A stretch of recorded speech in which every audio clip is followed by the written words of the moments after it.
할렐루야, 반갑습니다. 예배하는 가정마다 하나님의 복됨이 차고 넘치기를 주님의 이름으로 축복합니다. 아멘. 찬송가 400장입니다. 험한 시험 물속에서.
기도하겠습니다.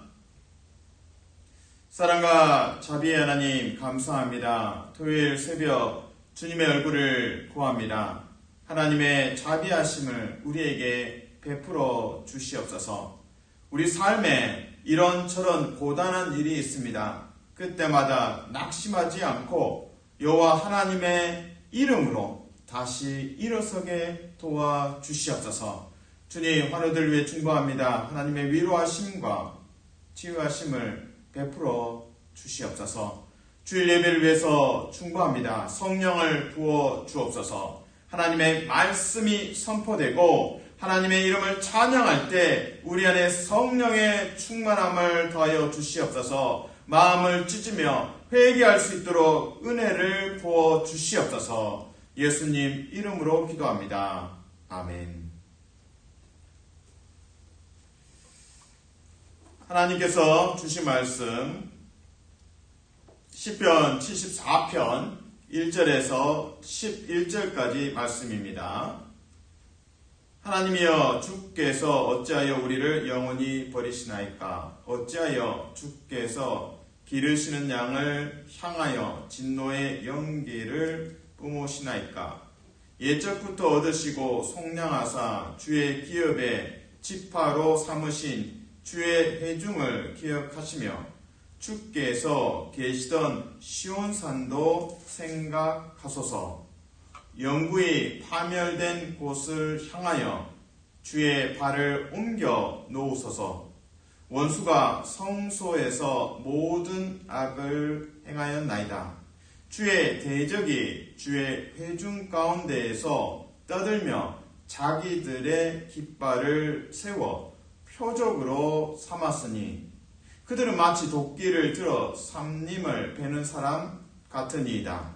이제 그들이 도끼와 철퇴로 성소의 모든 조각품을 쳐서 부수고 주의 성소를 불사르며 주의 이름이 계신 곳을 더럽혀 땅에 엎었나이다. 그들이 마음속으로 이르기를 우리가 그들을 진멸하자 하고 이 땅에 있는 하나님의 모든 회당을 불살랐나이다. 우리의 표적은 보이지 아니하며 선지자도 더 이상 없으며 이런 일이 얼마나 오래였는지 우리 중에 아는 자도 없나이다. 하나님이여 대적이 언제까지 비방하겠으며 원수가 주의 이름을 영원히 능욕하리이까. 주께서 어찌하여 주의 손 곧 주의 오른손을 거두시나이까. 주의 품에서 손을 빼내시어 그들을 멸하소서. 아멘. 신문에 보시면 가끔 이제 방화범에 대한 이야기가 나옵니다. 이제 불을 지르는 거죠. 의도적으로. 그래서 이제 산에 불을 지르게 되면 이 산불이 강한 바람을 타고 순간적으로 이제 퍼져갑니다. 그러면 정말 그 피해가 막심합니다. 또 어떤 경우에는 지하철 안에서 방화를 해서 인명 피해가 일어나는 경우도 있습니다. 그리고 국보급 재산도 또 방화로 인해서 타버리고 다시 복원하는 또 힘든 과정을 거쳐가기도 합니다. 이처럼 방화라는 것이 정말 심각한 피해를 안겨줍니다. 영적으로 풀어내면 우리 삶에도 타인에 의해서 또 악인에 의해서 방화와 같은 엄청난 피해가 있습니다. 그들이 행했던 일이나 그들의 손을 통해서 또는 그들의 입을 통해서 우리가 경험하는 피해와 또 상함들이 있습니다. 오늘 본문에서는 하나님의 손과 하나님의 입이 행하신 것들을 우리에게 기대하게 합니다. 사랑하는 성도 여러분, 축복합니다. 여러분의 삶에 불이 났고 피해를 입었고 그런 상함들이 있습니까? 피해가 있습니까? 하나님의 손과 하나님의 입이 여러분을 구원하시고 치유하시고 온전히 회복시켜 주시기를 주님의 이름으로 축복합니다. 아멘. 오늘 시편 74편의 역사적 배경을 먼저 알아야 합니다. 읽어가시면서 계속적으로 예루살렘 성전에 대한 언급이 있습니다. 성전이 불탔다. 성전이 불탔다. 잿더미가 되었다. 7절에 나옵니다.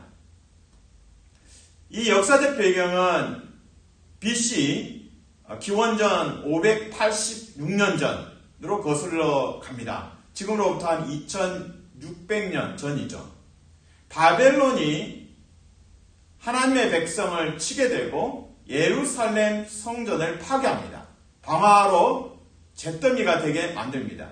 그리고 언약 백성들을 바벨론의 전쟁 포로로 데려갑니다. 나라는 없어졌습니다. 그러므로 예루살렘 성전 파괴와 그리고 국가가 소멸되고 그리고 젊은이들은 전쟁 포로로 잡혀갔습니다. 이것이 이제 방화와 같은 사건이고 언약 백성들의 고통입니다. 그 속에서 하나님을 오해합니다. 하나님 우리를 버리셨습니까? 이제 1절에 버리셨다라는 단어. 하나님 우리를 버리셨습니까? 라는 이제 질문이 있습니다. 악인의 손, 방화가 있고요. 성전을 파괴했습니다. 그리고 악인의 입은 무엇일까요? 바로 하나님과 하나님의 이름을 비방하거나 능욕하는 것입니다. 구체적으로 8절, 10절, 18절, 22절, 23절 한 7차례 정도 비방, 능욕, 비방, 능욕, 비방 그리고 원수들의 떠드는 소리, 또 소리 이렇게 해서 7번 정도 악인들의 입에 대해서 이야기합니다. 하나님을 비방합니다. 하나님의 이름을 능욕합니다. 이로 인해서 예루살렘 성전의 파괴를 경험했고 전쟁 포로의 경험을 한 이스라엘 백성들이 하나님 앞에서 마음이 찢어집니다. 그리고 방화범들의 입을 통해서 바벨론 그들의 입을 통해서 하나님의 이름이 비방을 받는 것을 보게 됩니다.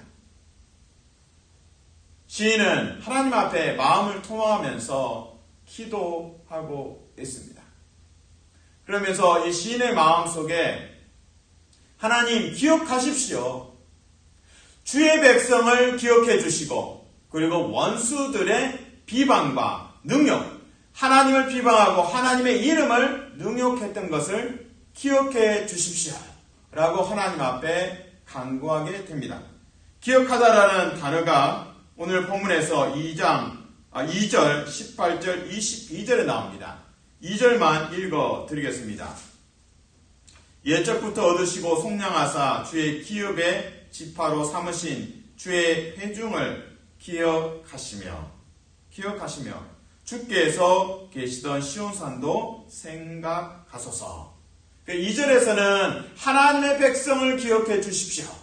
그리고 이어지는 18절, 22절에서는 원수의 비방과 능력을 기억하십시오. 심판해 주십시오. 응징해 주십시오. 이것이 이제 시인의 기도입니다. 그래서 오늘 시편 74편에 주목해서 보아야 될 것은 악인의 손과 입입니다. 이제 하나님의 해법, 하나님의 이에 대한 하나님의 반응은 바로 하나님의 손, 그리고 하나님의 입입니다. 구체적으로 11절에서 하나님, 이제 성도 시인이 고백하죠. 기도합니다. 하나님, 손을 좀 빼내 주십시오. 열중시하고 계시다면 보고만 계시지 말고 이제는 행동할 때입니다. 손을 빼 주십시오. 이제 11절에 나옵니다. 11절을 같이 읽습니다. 시작. 주께서 어찌하여 주의 손, 그 주의 오른손을 거두시나이까? 주의 품에서 손을 빼내시어 그들을, 악인들을 멸하소서. 이것이 이제 시인의 기도입니다. 자, 그렇다면 구체적으로 그 하나님의 손의 역사하심, 방화범들을 어떻게 하나님께서 혼내시고 심판하시는지를 이어서 설명하고 있습니다. 13절, 14절에서는 용들의 머리를 치시는 하나님, 그리고 13절에서는 악과 같은 거대한 생명체 리워야단의 머리를 또 치시는 하나님, 하나님의 손의 일하심을 설명하고 있습니다. 하나님께서 그 원수들의 머리를 치시는 것을 용의 머리, 리워야단의 머리를 치시는 그 손에 대해서 생각하게 합니다. 아, 그렇구나. 하나님의 손이 일하시는구나. 손에 대해서 이야기하지만 또 하나님의 입술, 하나님의 말씀을 의미할 수도 있습니다. 13절, 14절. 용의 머리, 리워야단의 머리를 치시는 하나님. 용이나 리워야단이나 무질서를 초래하는 존재입니다. 근데 창세기 1장에서 무질서, 질서 없는 공간에, 혼돈의 공간에서 질서를 창조하신 하나님, 말씀으로 창조하신 하나님에 대해서 시인은 노래하고 있습니다. 이처럼 하나님의 손과 하나님의 입술이 시인을 통해서 그려지고 있습니다. 13절, 14절에 이어서 15절에서는 출애굽의 장면을 출애굽과 이 광야 생활에서 역사하신 하나님의 손길을 그려내고 있습니다. 15절을 읽어드립니다. 주께서 바위를 쪼개어 큰 물을 내시며 주께서 늘 흐르는 강들을 마르게 하셨나이다. 광야에서 물이 없어서 백성들이 모세를 원망하고 하나님을 원망했습니다. 반석을 모세가 쳤습니다. 반석에서 바위에서 물이 쏟아져 나옵니다. 그 사건을 지금 말하고 있습니다. 15절에서 더 나아가서 주께서 늘 흐르는 강들을 마르게 하셨나이다. 이것은 이제 요단강입니다. 요단강을 건널 때 마르게 되고 그 강을 이제 육지처럼 건너게 되었던 그 출애굽의 역사 속의 기록들, 그 광야의 기록들을 지금 시인은 노래하고 있습니다. 그러니까 요약하면 하나님 여기 악인의 손, 방화, 예루살렘을 불태웠습니다. 바벨론 포로로 잡혀갔습니다. 하나님, 이 방화범의 손, 그리고 하나님의 이름을 비방하고 능욕했습니다. 이 방화범의 손과 입에 대해서 하나님께서 무언가 하셔야 되지 않겠습니까? 기억하십시오. 자카르, 히브리어 자카르로 기억하십시오. 3번에 걸쳐서 말합니다. 하나님의 백성을 기억해 주십시오. 그리고 원수들의 하나님을 비방하고 능욕했던 것, 하나님을 비방하고 능욕했던 것을 기억해 주십시오라고 시인은 고백하고 있습니다. 부르짖고 있습니다. 시인은 그래서 구체적으로 11절에서 하나님의 손이 일하셔야 됩니다. 그래서 이 품에서 손을 빼내어 악인들을 멸해 주십시오.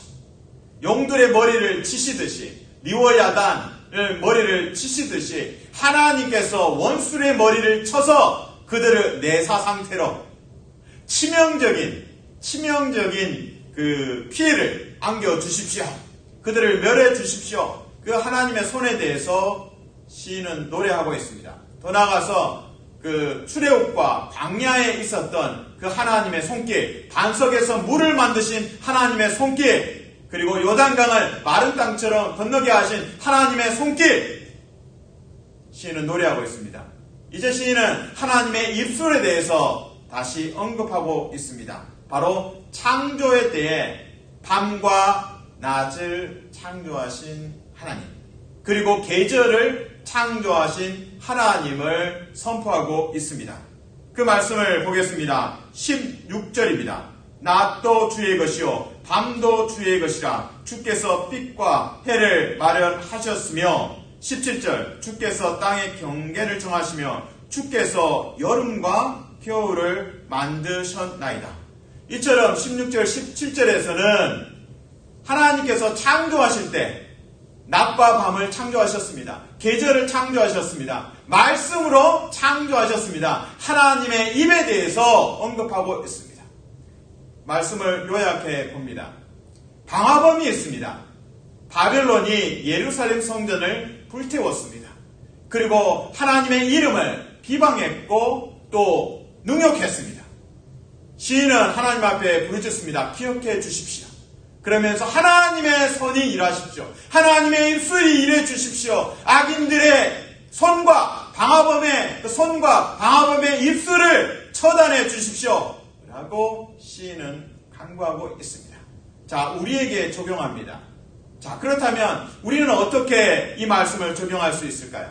우리 삶에 방화범처럼 악인들이 있고 우리 삶에 정말 눈물 나는 사건들도 있습니다. 갈등도 있습니다. 그때마다 하나님 앞에 부르짖는 거죠. 하나님, 악인들의 손이 있고 악인들의 입술이 있습니다. 무섭습니다. 그러나 우리는 하나님을 신뢰합니다. 하나님의 손과 하나님의 입술이 일하시고 나를 구원하여 주시옵소서. 악인의 방화범의 손과 입술이 있습니다. 반면에 우리가 믿는 것은 하나님의 손과 입술입니다. 그래서 우리가 성도가 할 수 있는 것은 기도의 손과 기도의 입술입니다. 기도의 손과 기도의 입술이 있을 때 우리는 하나님께서 일어나시고 구원하시고 악한 자, 방화범을 응징하십니다. 시편 74편에서 22절, 23절에서는 하나님께서 일어나시는 모습들을 시인은 그려내고 있습니다. 성도의 기도의 손과 기도의 입술을 통해서 하나님께서 일어나시고 심판하시는 모습을 그려내고 있습니다.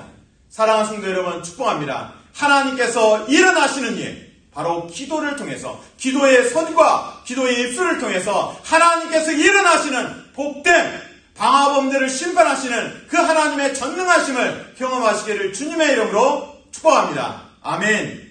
기도하겠습니다. 하나님 감사합니다. 우리 삶에 악인이 있고 방화범이 있습니다. 그들 악인의 손과 입술이 두렵습니다. 그러나 하나님을 신뢰합니다. 하나님의 손과 하나님의 입술을 의지하며 우리 성도는 기도의 손과 기도의 입술로 나아갈 것입니다. 우리가 기도할 때 하나님께서 일어나시고 악인의 머리를 치시며 하나님께서 심판하시는 그 복됨을 보게 하여 주시옵소서. 예수님 이름으로 기도합니다. 아멘.